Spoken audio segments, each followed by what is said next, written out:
Welcome to the IES Application Submission Process webinar. My name is Emily Doolittle, and I am a Program Officer in the National Center for Education Research. I'm joined by my colleague, Sarah Brazel, who is a Program Officer in the National Center for Special Education Research. In the webinar today, we will provide an overview of how to submit a grant application to IES for the current fiscal year 2020 funding opportunities. Today, you'll learn how to apply for an IES grant with a focus on how to find the materials you need, how to use grants.gov to complete and submit your application, and some general information about what to include in your application and how to format important components of your application. You'll also learn about general requirements that apply to all IES grant programs. IES has 2 research centers, each of which offers funding opportunities. The research center's grant competitions are identified using a CFDA number, which stands for the Catalog of Federal Domestic Assistance.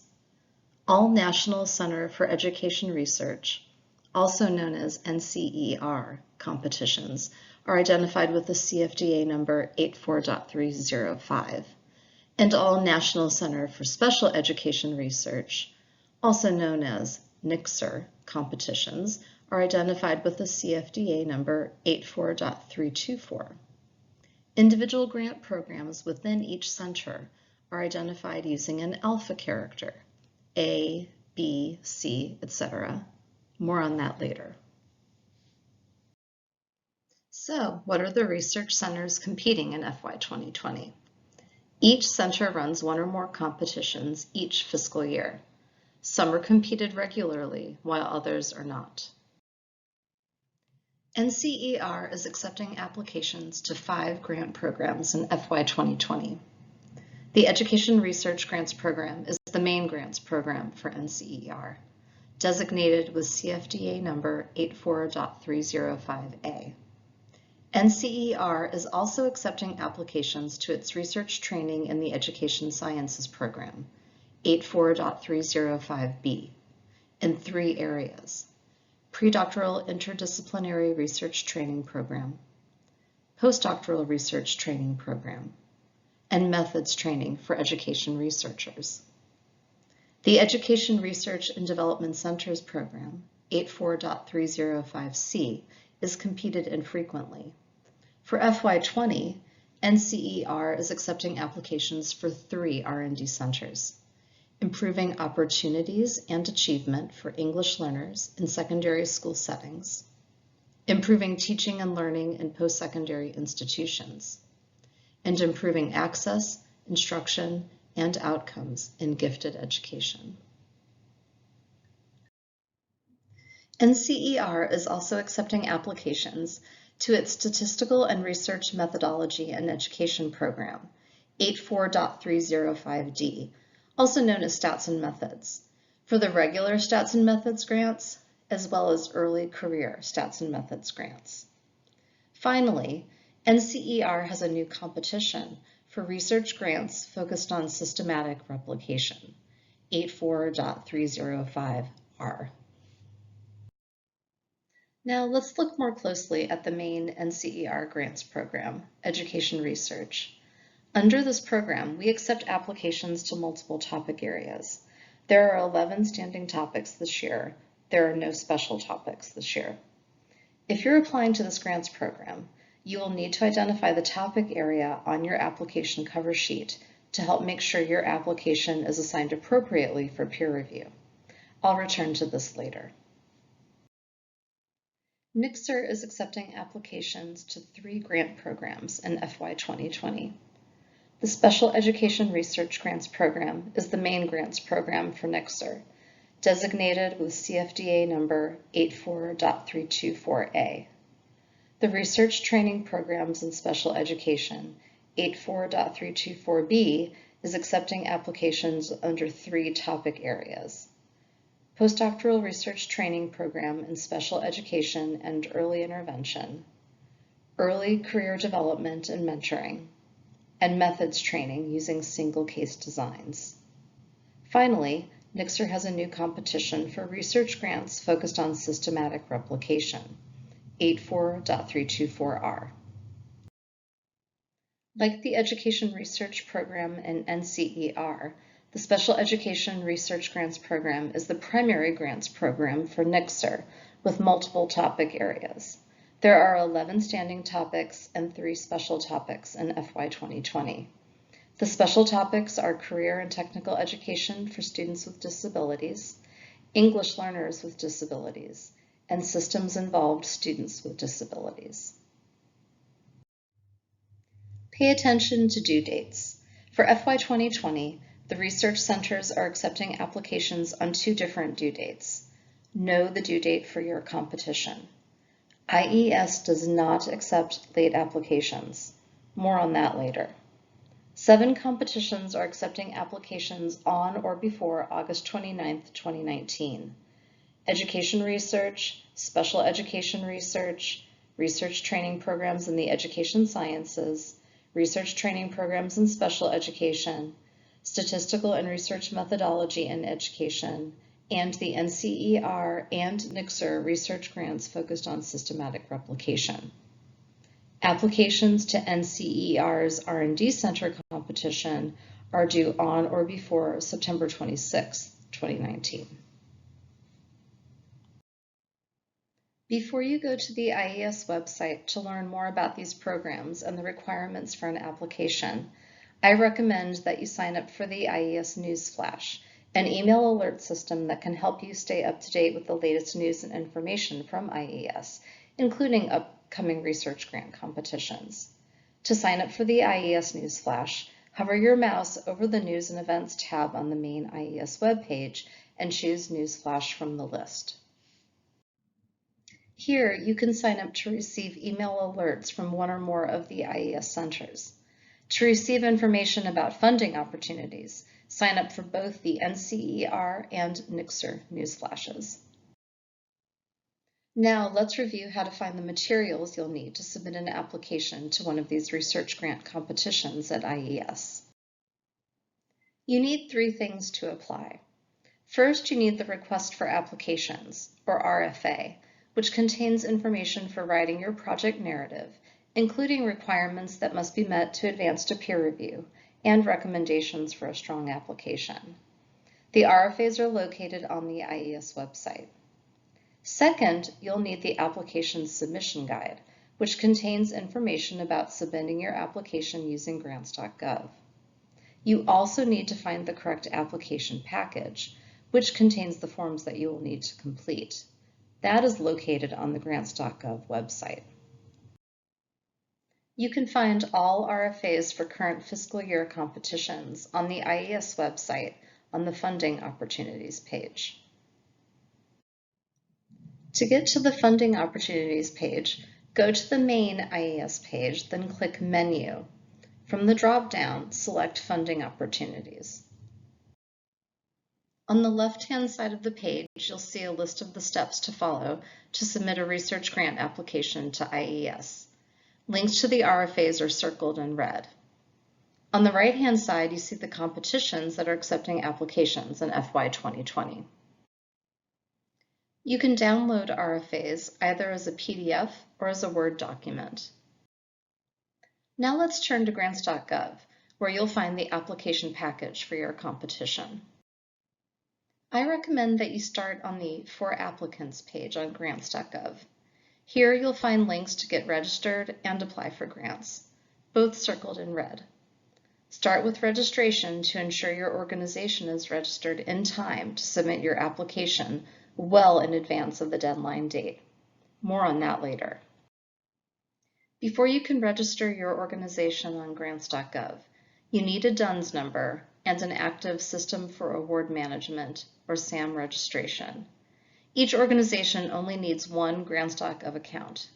Within each account, you can have multiple user profiles to allow more than one person to work on a single grant application. Registration and annual renewal on grants.gov involves multiple steps that can take several weeks, depending on a variety of factors. Your organization registration in grants.gov must be active in order to submit an application to IES. Make sure your organization registration is complete in plenty of time to meet the application deadline for your competition. Once you've attended to your organization's registration status in grants.gov, you'll need to find the application package for your competition. Go to Apply for Grants and select Apply for a Grant Opportunity Today. If you're not familiar with Workspace, you can read an overview of how to apply using Workspace here as well, circled in red. Workspace is the standard way for organizations to apply for federal grants in grants.gov. Now let's go to Apply for a Grant Opportunity Today, and I'll show you how to find the application materials for your competition. The easiest way to find the application package for your competition is to use the search function in grants.gov, circled in red. Search by CFDA number for the competition you wish to apply to, without the alpha character. As a reminder, all grant competitions offered by NCER use 84.305 as the CFDA number, and all those offered by NCER use 84.324. Search by CFDA using the numbers only. Here I've entered 84.305 in the search field, circled in red. When you search by CFDA number without the alpha character, you will get a list of all of the competitions offered. Make sure you select the opportunity title and CFDA number for your competition to get the correct package. Here's the result of a search by CFDA 84.305. This list, circled in red, shows the 5 NCER grant competitions that are accepting applications for FY2020 funding. Click on the opportunity number to get to the application forms for each competition. Here's the list of NCER's 3 funding opportunities when I search by CFDA 84.324. Again, click on the opportunity number to get to the application forms for your competition. Here's the grant opportunity for education research, CFDA 84.305A. Click on the Package tab to view the application package and apply, circled in red. Note the Please Read Before Applying section.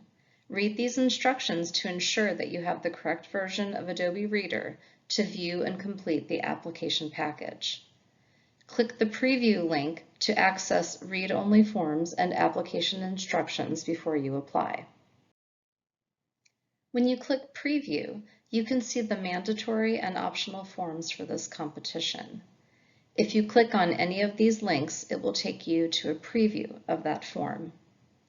If you click Download Instructions, circled in red, you will open up a copy of the IES Application Submission Guide that is used for all IES grant competitions. As a reminder, the Application Submission Guide is also available on the IES website on the Funding Opportunities page. Back to the Package tab, where you can click Apply to apply. Here you can access grants.gov's applicant FAQs, check the deadline, see closing date, and confirm you have found the correct application package, all circled in red. Here you can also find agency contact information, an IES program officer, if you have any immediate questions for someone at IES about the application materials for your competition. When you're ready, click the Apply button, upper right-hand corner, to begin working on your application. You can work on the application before your grants.gov registration is complete. However, your registration must be complete before you can submit your application. Now I'll show you how to apply using Workspace. Workspace is a shared online environment where you work on your grant application. Multiple people may simultaneously access and fill out the mandatory and optional forms within an application. This is an example workspace from grants.gov to show you what the environment looks like. Now I'll show you some features of the workspace. The Participants tab lists the members of a workspace who work as a team to complete the required forms for a federal grant. Under Actions, bottom right of the screenshot, you have several options. Click Web Forms to fill out the forms online. Click Download to complete PDF forms.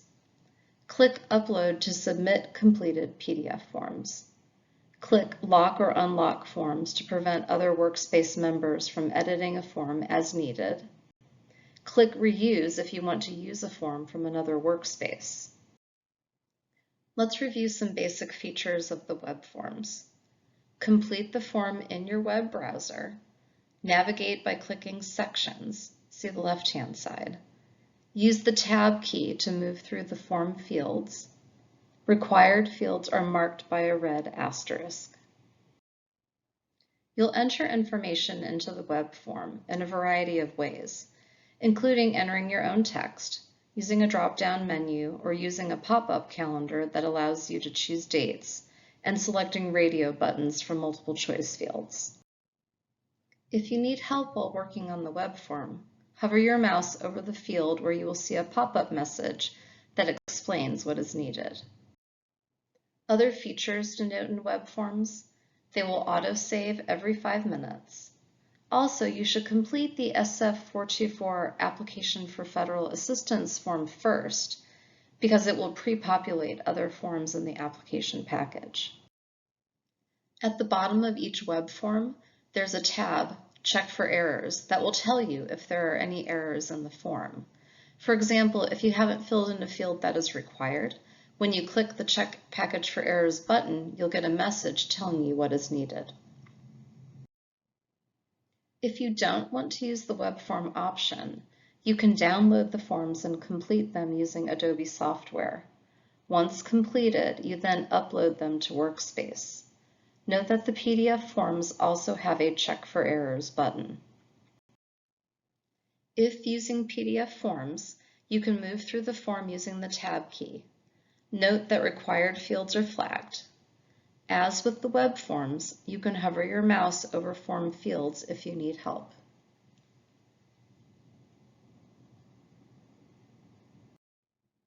Whether using web forms or PDF forms, you always have the option of reusing a form. Grants.gov will keep your forms for 3 years. When you're ready to submit your application, the workspace owner, the participant with that assigned role, must notify the Authorized Organization Representative, AOR, that it is ready to submit. The AOR is the workspace participant with the authority to submit the application. Also, please note that you need your Grants.gov password in order to submit the application. Now we'll go over more features of Grants.gov to help you complete and submit your application successfully and on time. As noted earlier, you need Adobe software to read and complete the application forms. In addition, you'll attach documents to the application forms that contain the substance of your application. More on that later.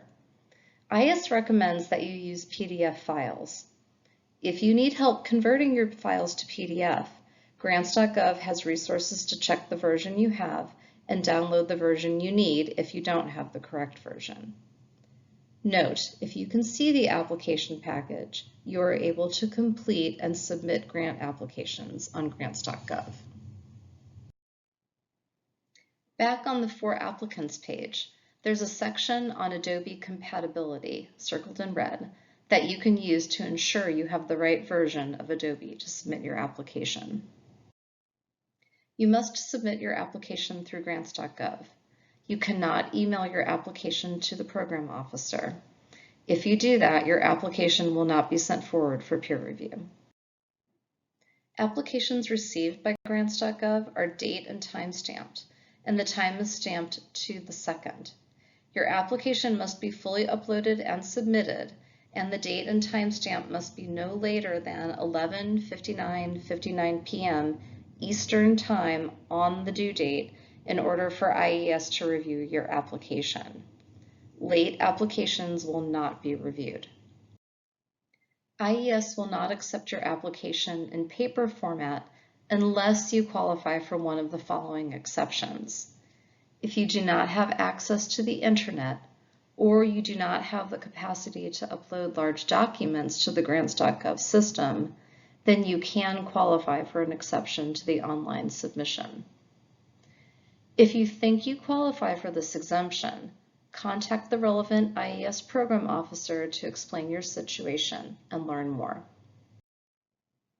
If you have any trouble completing the forms in the application package or submitting your application through grants.gov, your first step should be to contact grants.gov. You can call their 800 number or send an email. When you contact grants.gov for help, they will give you a case number that you need to keep. Once you have your case number, contact your IES program officer and let them know about the problem and the steps that you have already taken to remedy the problem.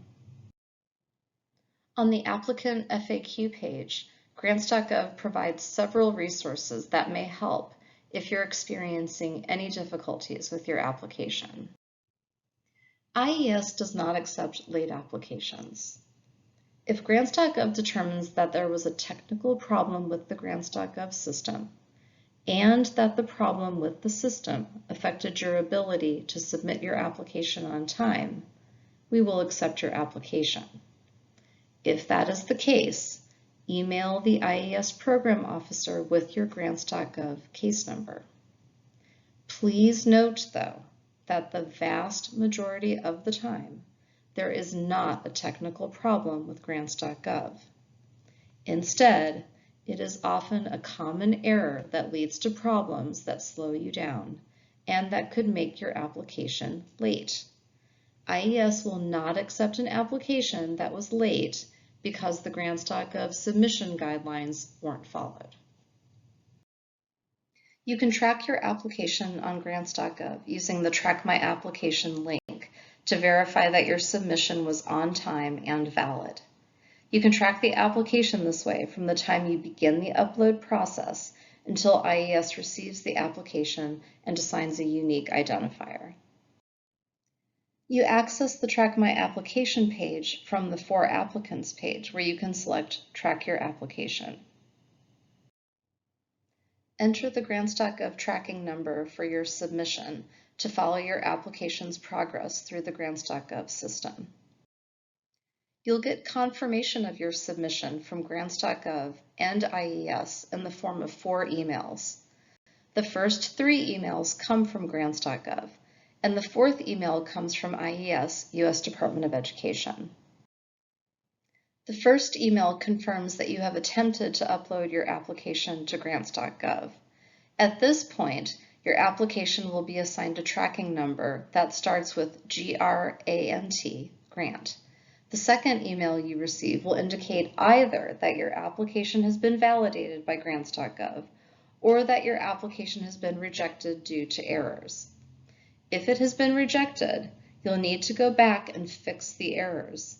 This is yet another reason that you should submit your application early, because you want to make sure you have enough time to fix any problems if your application is rejected. The third email you receive from grants.gov indicates that the Department of Education has retrieved your application. This final email contains an identifier called a PR award number that is unique to your application. It will start with the letter R, then 305 or 324, depending on which center you submitted your application to, and then the letter of the competition and a series of digits. Once you get this PR award number, use this R305 or R324 number to track your application on the IES peer review website, which I will describe next. If your application was submitted late, this email will state that it was late and that it will not be given further consideration. IES has a peer review website called Primo, Peer Review Information Management Online. After submitting your application, you will be invited to set up your Primo applicant account to keep track of the status of your application as it's reviewed. A few weeks after the application deadline, you'll receive up to 3 emails about Primo's Applicant Notification System, ANS. From this point forward, all communication about the status of your grant application will come from this system. The first email has the subject line, IES Primo Applicant Notification System, ANS, Status of Application Part 1 of 2, and provides login information. The second email has the subject line, IES Primo Applicant Notification System, ANS, Status of Application Part 2 of 2, and provides password information. The third email, or first email if you already have an ANS account, has the subject line FY2020 Application Status Update, Institute of Education Sciences, Primo ANS, and tells you to log into Primo to see the status of your application. If you do not receive these emails, please contact your IES program officer so we can help you get set up. Hello, this is Sarah Brazel from the National Center for Special Education Research, and I'm now going to continue this webinar and talk about what is included in an application. An application consists of several important forms. The SF424 Research and Related, or R&R form family, and PDF files with the substantive content of your application that are attached to the forms. This substantive content includes a project abstract, a project narrative, several appendices, some of which are required, some optional, a reference list, a human subject's narrative, and biosketches for key personnel. This is the SF424 cover sheet. As mentioned earlier, you should fill this form out first because it will pre-populate the other forms in the application package. Please note item 4B, the agency routing identifier. This is not a required form field according to grants.gov, but IES would like you to enter information into this field to help us make sure your application is routed appropriately. Please reference the application submission guide, page 24 to 26, to find the appropriate agency routing number. The agency routing identifier, item 4B, is used to screen applications for responsiveness and to assign applications to the appropriate scientific peer review panel. If your application doesn't include an agency routing identifier, or if it is incorrectly identified, your application may be rejected as non-responsive or assigned inaccurately for scientific review. This is the Other Project Information form shown on this slide, which is where you will attach the substantive portions of your application, like your project abstract and narrative. All attachments must be PDF files. The Department of Education will only accept an application that uses PDF files as attachments. The forms included in the application package provide the means for you to attach Adobe Portable Document format, PDF files. You must attach read-only, non-modifiable, flattened PDF files. Any other file attachment will not be accepted by the department.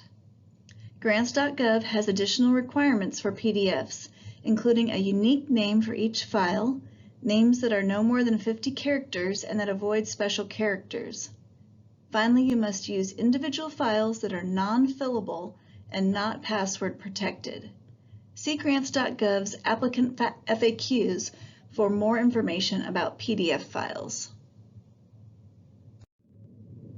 Next, I will talk about the PDF attachments, the substantive content of your application. The project summary or abstract has a page limit of 1 page single-spaced.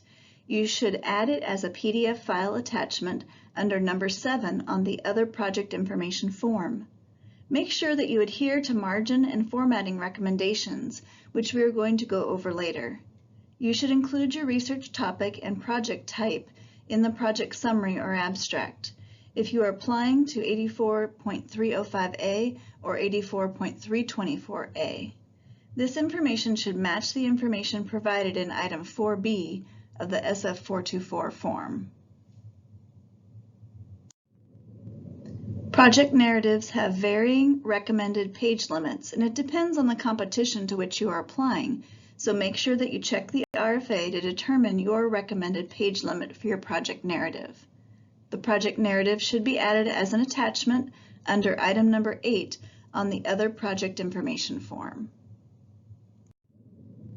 The project narrative has 4 or 5 sections depending on the competition to which you are applying, so you should read the relevant RFA. Most of the applications will have project narratives that include significance, research plan, personnel, and resources sections. Information for each of these sections is detailed in the RFA. See relevant RFA for information about appendices. Appendices and alpha codes A through F vary by competition. Some are required, some are not. Dissemination plans should be tailored to the audiences that may benefit from the findings and reflect the unique purposes of the research goals. Appendix A dissemination plan is required. It should be included at the end of the project narrative and submitted as part of the same PDF file attachment. In other words, the same file as your project narrative should also include Appendix A at the end. Make sure you adhere to margin, format, and font size recommendations. Appendix B, response to reviewers, is required for resubmissions. Appendix B should be 3 pages single-spaced. This appendix is required for resubmissions only. For resubmissions, you must use up to 3 pages to describe how your revised proposal is responsive to prior feedback from the reviewers. Make sure you indicate your prior application number in those 3 pages in Appendix B. Appendix C, supplemental charts, tables, and figures, is optional. Appendix C has a recommended page limit of 15 pages single-spaced. It should be included at the end of Appendix B and submitted as part of the same PDF file attachment. Make sure you adhere to margin, format, and font size recommendations. Appendix D, examples of intervention or assessment materials, is optional. Appendix D has a recommended page limit of 10 pages, single-spaced. It should be included at the end of Appendix C and submitted as part of the same PDF file attachment. Make sure you adhere to margin, format, and font size recommendations.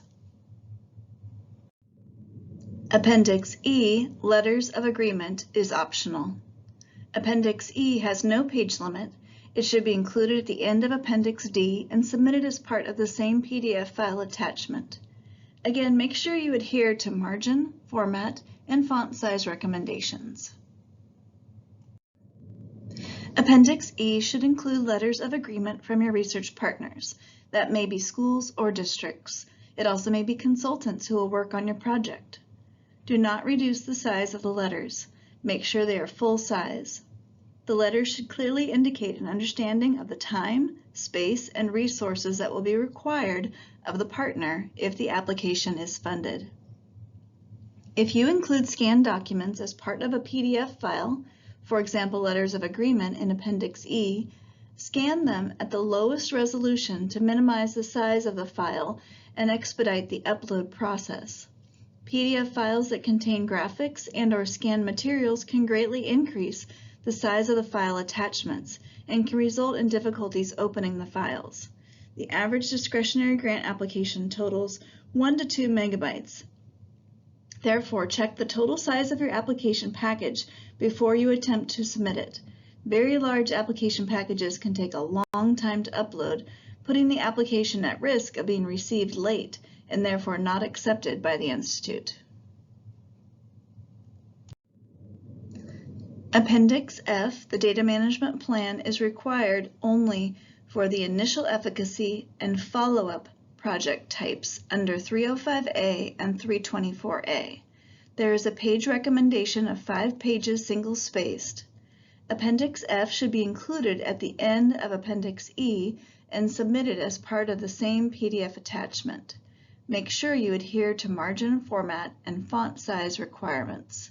See your particular RFA to determine if your application requires a data management plan. For your bibliography and references cited, there is no page recommendation. You should use APA style, that is the American Psychological Association style. You should add the references as a PDF file under number 9 on the other project information form. Make sure you adhere to margin, format, and font size recommendations and that your citations are complete. The human subject's narrative has no page limit, and again, it should be added as an attachment, a PDF file, on number 12 on the other project information form. Note that item 12 on the form says Other Attachments. It does not specifically say Human Subject's Narrative, but that is where you want to upload your file. So you either need to submit an exempt Human Subject's Narrative or a non-exempt Human Subject's Narrative. You can learn more about exemptions on the department's website. Provide enough detail to determine whether the exemption is appropriate or not. If you are conducting non-exempt human subjects work, your narrative should include the involvement and characteristics of the human subjects, the sources of materials and data, the recruitment and informed consent process, discussion of potential risks and protection against those risks, the importance of the knowledge to be gained, and collaborating sites. Next, we are going to talk about the budget form. In this section, I'll review some of the common mistakes that we see in budget forms. Section E, Participant Training Support Costs, circled in red, should only be used for training grant applications 305B or 324B. The next common mistake we see is the time commitment of senior and key personnel. Under the senior key personnel profile is where you enter the information for your key personnel, including the current and pending support as an attachment. For the time commitment of each person on the SF424 budget form, make sure you fill in the calendar months or the academic plus summer months that they will be devoting to the project. You will see that months is circled in red. IES sets budget maximums for grants. Budget maximums vary by RFAs, topics, and research project types. Make sure that your budget does not exceed the maximum allowed. For the budget, you also need to include a narrative budget justification. The narrative budget justification has no page limit, and you should add it as an attachment, a PDF file, to the R&R budget form. Adhere to margin, format, and font size recommendations. This should be a single document with all of the budget justification for all years of the entire project in one file.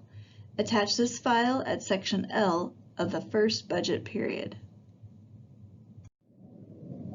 This is what the form looks like on the slide, and you can see that toward the bottom there is in red I have circled where you add the narrative budget justification. Notice also the circle at the bottom right corner that says Add Period. That is how you add another period for multiple year projects. Your narrative budget justification should provide sufficient detail to allow reviewers and IES to judge whether your costs are reasonable.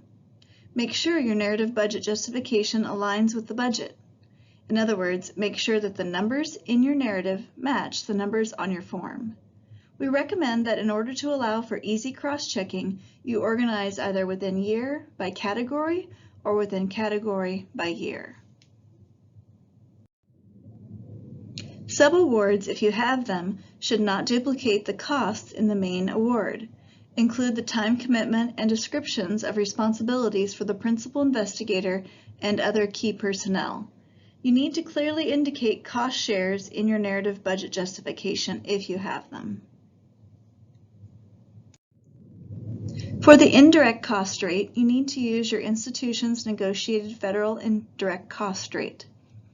You should use the off-campus indirect cost rate when appropriate, following the terms of your institution's negotiated agreement. Do not include as direct costs things that are really indirect costs. You need to check your negotiated agreement and make sure that you are only including indirect costs in this category. The indirect cost rate agreement must be in place at the time of award in order for you to claim indirect costs. Use the R&R sub-award budget attachment forms if you have subawards. This is listed under optional documents. If you don't have any subawards, you don't need to complete this optional document. But if you do, then you need to complete this form, extracting and attaching budgets for as many subawards as you are including. You need to extract and attach a budget form for each institution that will hold a subaward. Separate budgets are required only for those subawardees and collaborating organizations that perform a substantial portion of the work. This is what the R&R subaward budget form looks like, shown on the slide. You will notice the big red circle is where you click to extract the form. The small red circle shows you where you will attach the form once it is complete. You need a separate form for each subaward. If you have 3 subawards, you need to extract the form 3 times, fill in each one, save each with a unique name, following grants.gov instructions for naming these PDF files, and then attach each to this form under 1, 2, and 3. Next, we are going to talk about the biographical sketches for key personnel. You should attach a single PDF file for each person. Each biographical sketch is limited to 4 pages. For example, many people submit an abbreviated curriculum vitae, CV. Each biographical sketch needs to adhere to margin, format, and font size recommendations. It should be attached as a PDF at the Attach Biographical Sketch field of the Research and Related Senior Key Personnel profile.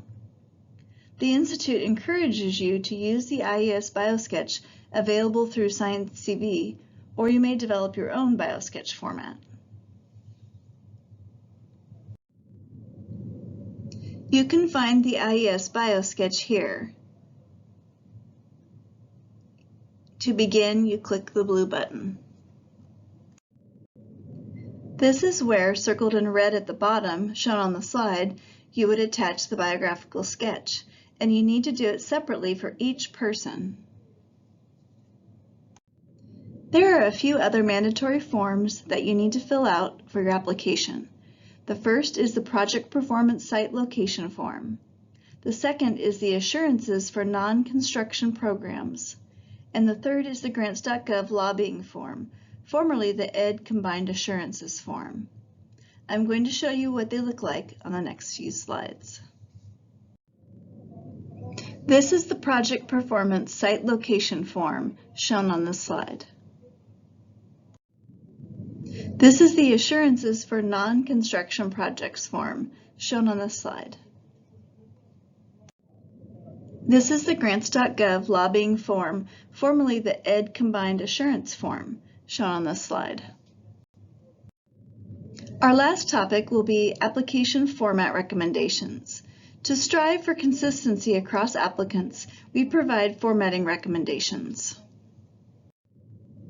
The same format recommendations are used for the abstract, the project narrative, the appendices, the bibliography, the human subjects narrative, narrative budget justification, biographical sketches, and list of current and pending support. In other words, everything that you need to create on your own as opposed to just filling out a form. A page is defined as 8.5 by 11 inches and one side. We recommend having a 1-inch margin at the top, bottom, and both sides of the page. We recommend that the height of your letters not be smaller than 12 point, and your type density, including both characters and spaces, must be no more than 15 characters per inch. We suggest making sure you have no more than 6 lines of type within a vertical inch. In general, if you use a 12 point Times New Roman font and single spacing, you should be fine on all of these type size and font size recommendations. We recommend these things for two reasons.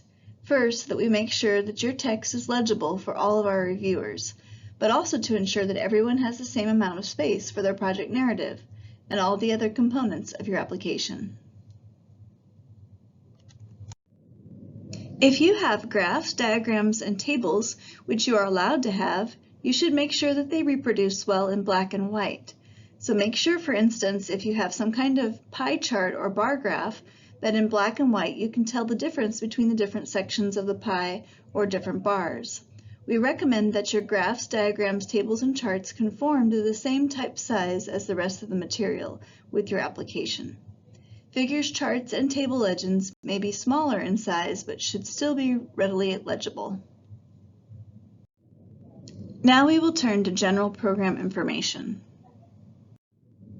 IES considers applicants eligible if they have the ability and capacity to conduct scientifically valid research. IES does not require cost sharing or matching as part of the grant award. Awards depend on the availability of funds. Also, the number of awards will depend on the quality of the applications that we receive, and the size of the awards depend on the scope of the projects that are being proposed. The size of the award is also contingent on the budget maximum set for that particular competition, or topic, or project type within a competition. Here are a couple of final reminders.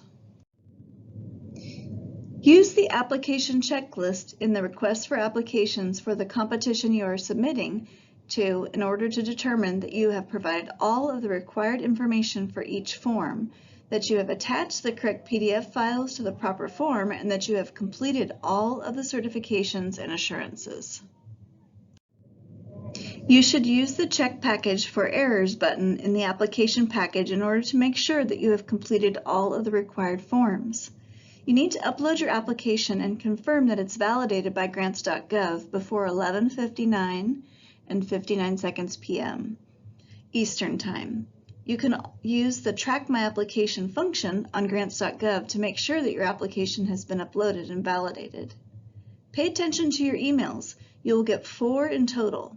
Look for the PR award number and the date timestamp in the final email to verify that your application was received on time. Remember to register for grants.gov early. If you aren't sure if your institution is registered for grants.gov, you should do it as soon as this webinar is over, just to make sure. Make sure that you download the application package designated for your competition and your deadline. I recommend you submit your application early, if at all possible, at least 3 or 4 days in advance of the deadline, so that you have enough time to correct any errors and try to submit again before the deadline. Last but not least, I have said this before, but I will say it again, contact your program officer if you have any questions. They can help you with the substantive requirements for your proposal, and they can also help you with completing forms in the application package. So make sure you reach out to your program officer. Here is the link for the IES funding page and the grants.gov website.